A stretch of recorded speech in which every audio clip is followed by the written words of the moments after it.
பாருங்களேன், இது கேரளா மாதிரி இருக்குதுங்க. கேரளா மாதிரி இருக்குது, வேறு லெவலில் இருக்குது. அதாவது வாய்க்கு வந்தபடியெல்லாம் பேசப்படாது, எதா இருந்தாலும் நியாயமாக பேசணுமா இல்லையா?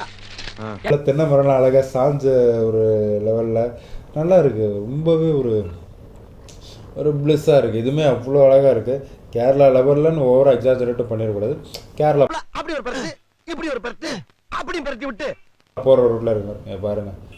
வந்தால் கிராஸ் பண்ணி போகணும், இல்லை வரக்கூடாது, நின்றுட்டு பார்த்துட்டு வரணும். இவ்வளோ தூரம் வந்துட்டு ரோட்டில் நடு ரோட்டில் நின்றுட்டுருக்கானுங்க. இவங்கெல்லாம் என்னங்க சொல்கிறது? ஒன்றுமே இல்லை. நம்ம எதுனா கரெக்டாக போனாலுமே இந்த மாதிரி வருவாங்க. ஐயோ ராஜா ஓரமாக போங்க ராஜன். நம்ம போயிட்டு ஓரமாக போனாலுமே ஒழுங்காக போனாலுமே அவங்க வந்து எதனா பண்ணிட்டு நம்மளை தான் பிடிச்சி ஏறுவானுங்க. ஏன்னா கார் வச்சுருக்கோம் அப்படிங்கிறதுனால நம்மளை தான் பிடிச்சி ஏறுவானுங்க. அண்டு ராஜன் தாங்க, ரோடு ஃபுல்லாக எங்கே பார்த்தாங்க ராஜன் தாங்க. நான் போன வீடியோவில் சொன்ன மாதிரி ராஜன் நிறைய இடத்துல சுற்றிக்கிட்டே இருக்கானுங்க.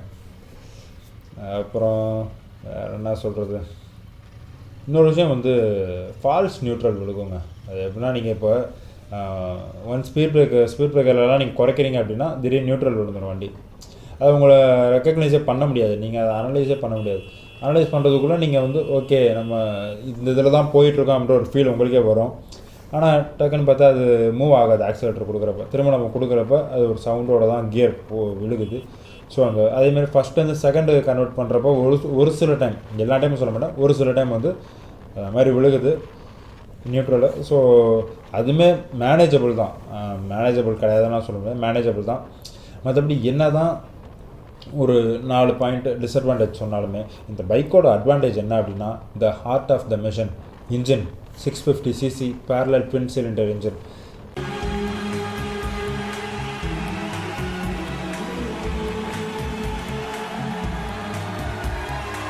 இதில் இருக்கிறது வந்து வேறு லெவலுங்க. இது மாதிரி ஒரு இன்ஜின் அவ்வளோ ஸ்மூத்தாக ஒரு ரிஃபைனிங்காக இருக்குது ஒரு இன்ஜின். இதுக்கும் லிக்விட் கூல்டு கூட கிடையாது, ஒரு ஏர்பார் ஆயில் கூல்டு இன்ஜின். ஏர்பார் ஆயில் கூல்டு இன்ஜினில் ஒரு 648cc டிஸ்பிளேஸ்மெண்ட் இருக்கிற ஒரு பைக்கு, அதுவும் ஒரு ராயல் என்ஃபீல்டு மாதிரி ஒரு மிகப்பெரிய பிராண்டு, நியர்லி ஒரு 120 இயர்ஸாக சக்ஸஸ்ஃபுல்லாக போயிருக்க ஒரு பிராண்டு. இன்றைக்கி வந்து இந்த பைக்கை ஒரு 3.5 lakhs to 4 lakhs அந்த ரேஞ்சில் இவங்க சேல்ஸ் பண்ணுறாங்க அப்படின்னா உண்மையாகவே இதை விட பெஸ்ட்டு பைக் எதுவுமே கிடையாது, இதை விட ஒரு பெஸ்ட்டுமே எதுவுமே கிடையாது. ஏன் அப்படின்னா இதே இதனுடைய காம்படிட்டரான கவாசக்கியில் இருக்கிற W800 இருக்கட்டும், இல்லை கவாசக்கியில் இருக்கிற 650cc இன்ஜின்ஸாக இருக்கட்டும், இது என்னது இன்னொன்னுடா ட்ரைம்பில் இருக்கிற வெக்ஸாக இருக்கட்டும், ட்ரைம்ப் பொன்வெளி இதெல்லாம் இருக்கட்டும், ஸோ ஸ்ட்ரீட் வின்னாக இருக்கட்டும், இது எல்லாமே சேம் இதனோட இன்ஜின் லெவலுக்கு தான் பிளேஸ்மெண்ட் பண்ணுது. ரொம்பலாம் ஒன்றும் இதை விட ஸ்பீடாக அதெல்லாம் எகிரிலாம் போகல. ஏன்னா நம்ம டாப் ஸ்பீடு போகிறதுக்கு 170 செக் பண்ணியிருக்கோம், அதுக்கு மேலே போகுதா, ஆனால் அதுக்கு மேலே டிராஃபிக் ஆனதுனால நான் போகலை. ஆனால் இப்போ நம்ம இப்போ டாப் ஸ்பீட் நம்ம ஒரு 180+ போகிறோம் அப்படின்னா அது ஒரு 180+ போகும், அவ்வளோதான். மற்றபடி வேறு எந்த வித்தியாசமே கிடையாது ட்ரைம்புக்கும் நமக்கும். ஆனால் அதே ட்ரைம்பில் போய் நம்ம இன்றைக்கி ஒரு பைக் பார்க்குறோம் அப்படின்னா குறைஞ்சது 12 lakhs 11 lakhsக்கு மேலே, இல்லை ஒரு 12 lakhsக்கு மேலே தான் இருக்குது.